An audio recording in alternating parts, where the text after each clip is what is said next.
Habari za saa hizi wapendwa ndugu zangu.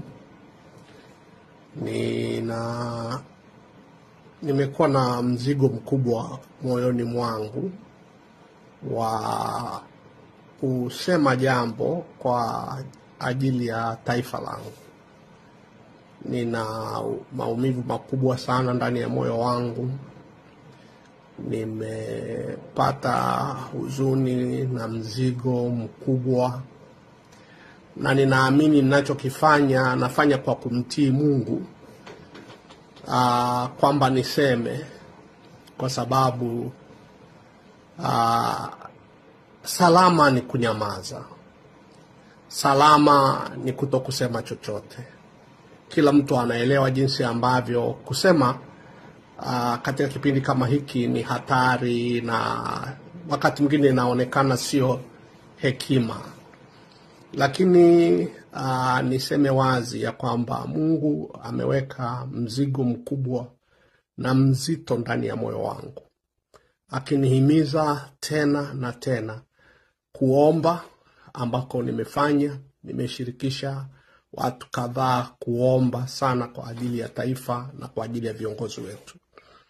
Niseme ya kwamba ninachotaka kusema na kisema kwa moyo wa upendo, moyo wa unyenyekevu na moyo wa kujali. Ninajali watoto, ninajali wanawake, ninajali watu ambao hawana uwezo wa kujitetea pakitokea shida katika taifa letu. Ninajali watu ambao hawana hatia endapo patatokea vurugu katika taifa letu. Ninalia machozi kwa jinsi ambavyo tumeongea na viongozi wetu. Sijajua ni lugha gani nyingine tutumie, tukiwasihi masuala ya utekaji yaachwe. Kuna uwezo mkubwa wa serikali kujiondoa katika jambo hili. Inadhalilisha uwezo wa usalama wa taifa letu. Inadhalilisha uongozi wa serikali yetu. Inadhalilisha uwezo wa vyombo vya ulinzi na usalama.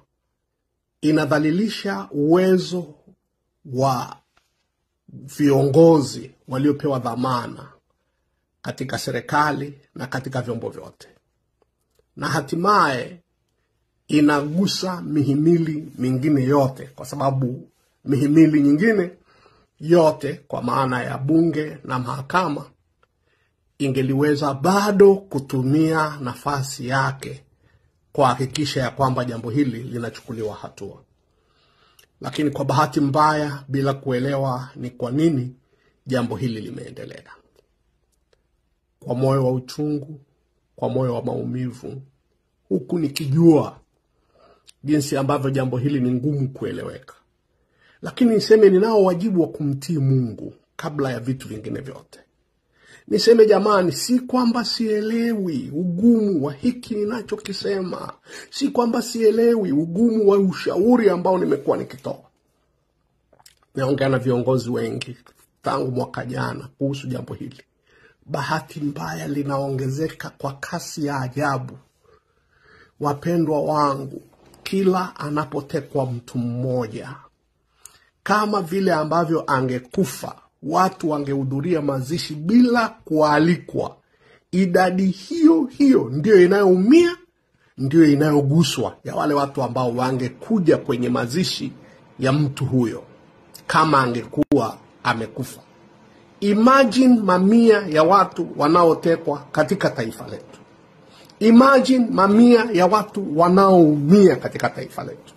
Imagine mamia na maelfu ya watu ambao kanisa lao limefungwa baada ya mtu kuuliza habari za watu kutekwa. Inaelewa ya kwamba unaweza ukanisikiliza kisiasa na ukasema hili ni jambo la siasa.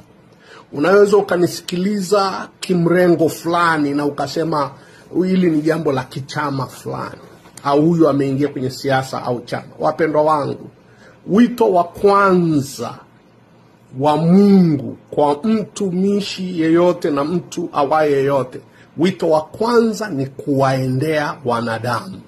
Yesu aliacha vyote akamfuata mwanadamu. Yesu alisema aliwaacha wale mchungaji mzuri anawaacha 99, anaenda kumtafuta yule mmoja. Mzigo wa kawaida wa mwanadamu awaye yote, mzigo wa kwanza na wa kawaida ni kuangalia jinsi ambavyo tunamjali nafsi moja.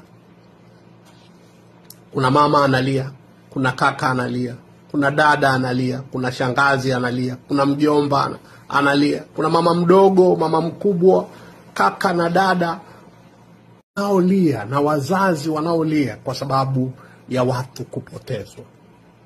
Niulize tu, ni nini kikubwa hicho tunachokipigania? Ni jambo lililo wazi na sio la kisiasa, kwamba kuna vitu ambavyo ukivichunguza ndivyo vinavyoleta uchungu, ndivyo vinavyoleta maumivu. Moja wapo ni hili ninalolisema sasa hivi la watu kutekwa. La pili ni swala la watu ambao kila akiongea au akitoa wazo lake, uhuru wa kuongea upo kama umenyakuliwa na kuchukuliwa na kuondolewa. Wapendwa wangu, tumesoma historia, haijawahi kuwezekana. Haijawahi kuwezekana. The opposite is true. Unaporuhusu pressure itoke, unaporuhusu watu waongee, unaweza ukaendelea kutokujali kwa sababu watapiga kelele. Lakini unapolazimisha watu wasiongee, wataongea kwa nguvu na wataongea vibaya. Imagine vijana wanaojirekodi na nyuso zao ziko wazi tu, wanasema maneno mabaya. Mimi naomba niseme kwa heshima, na iheshimu sana serikali yangu, nawapenda sana viongozi wangu, na jambo hili ninalolisema hapa halihusiani na taasisi yoyote, halihusiani na mtu awaye yeyote. Sisimami na mwanadamu awaye yeyote, na hata ningeomba ushauri kwa mtu, watu wengi wangeniambia nisiseme ninachotaka kusema. Kwa hiyo naomba niseme tu ya kwamba ninaelewa ninachokisema, na ninaelewa kwamba niko hapa kwa kumtii Mungu tu. Si jambo ambalo ningelipenda, nisingependa kuongea, nisingependa kuingia kwenye shida iwayo yoyote. Lakini wapendwa wangu, nasema iwepo rekodi tu kwamba mimi nilifanya wajibu wangu wa kitume wa kinabii ambao Mungu amenipa. Wapendwa wangu, na wasihi, na waomba, na kusihi rais wangu, na wasihi washauri wa rais, na wasihi toeni sekunde ndogo ya kuwaza tofauti kidogo, kwamba kabla ya uchaguzi tukae meza ya mazungumzo. Kabla ya uchaguzi hata huyu kiongozi wa upinzani aletwe, awe mmoja wanaoshauri. Najua nitashambuliwa sana. Kwa nini? Kwa sababu ya kuwa na mawazo huru, kwa sababu ya kuwa na mawazo tofauti na ambayo yameanza kuzoeleka, kwamba mawazo yetu yanapokuwa tofauti sio uadui, ni ushauri, ni maombi, ni mapendekezo. Naomba kwa unyenyekevu mkubwa. Unapokuwa na nyumba inawaka, huwa huulizi tena nisaidie kuzima. Unajitokeza tu, unazima. Kwa nini? Umeona nyumba inawaka. Lakini kwenye kujenga nyumba hiyo, unasubiri uombe msaada, au usubiri uombwe mawazo kwamba labda niwe na room ngapi, sijui niwe na ramani gani. Lakini wakati wa kuwaka kwa nyumba hakunaga tena mtu anayeombwa au anayengojea aombwe.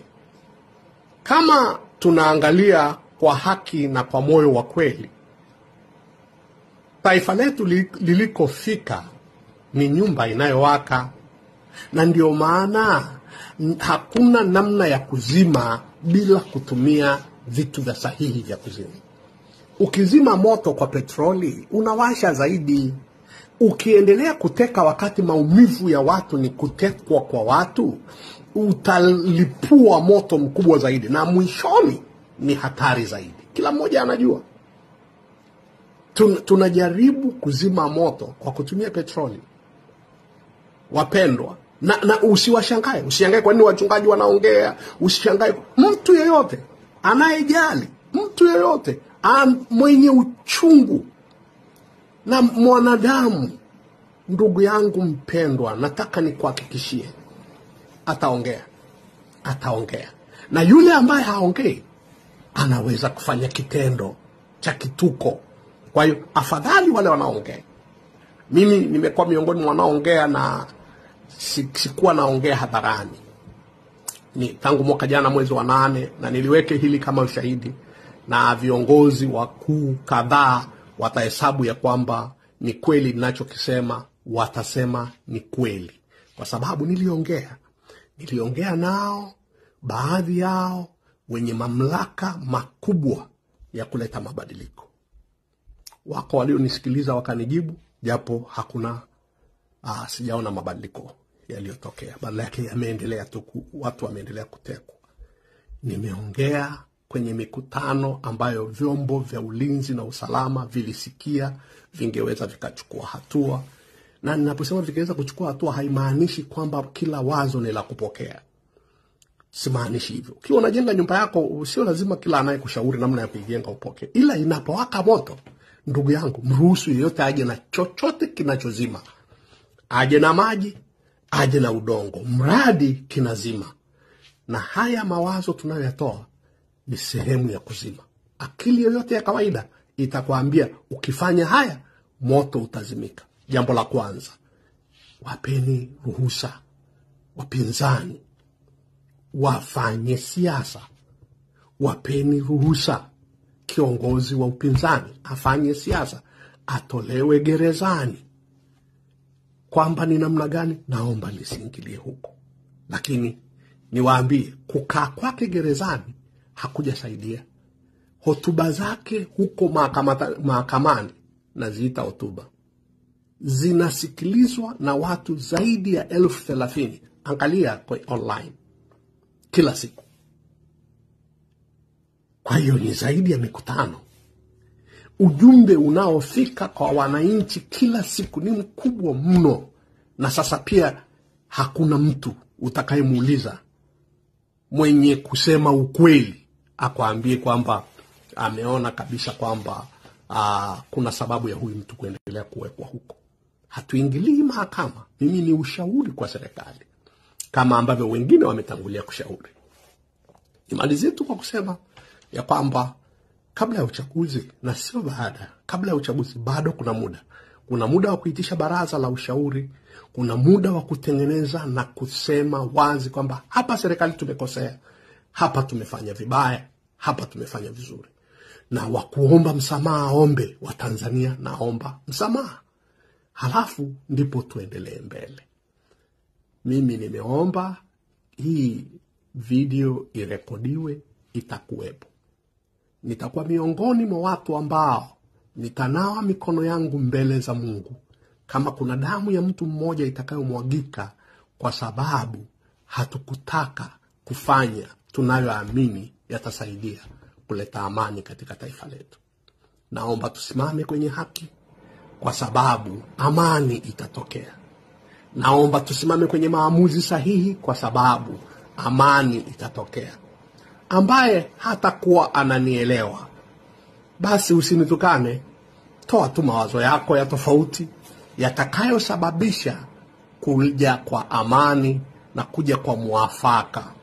Lakini narudia tena kumalizia, tukae meza ya mazungumzo kabla ya uchaguzi. Kufanya mazungumzo baada ya uchaguzi ni kuzidisha maumivu zaidi. Mungu awabariki.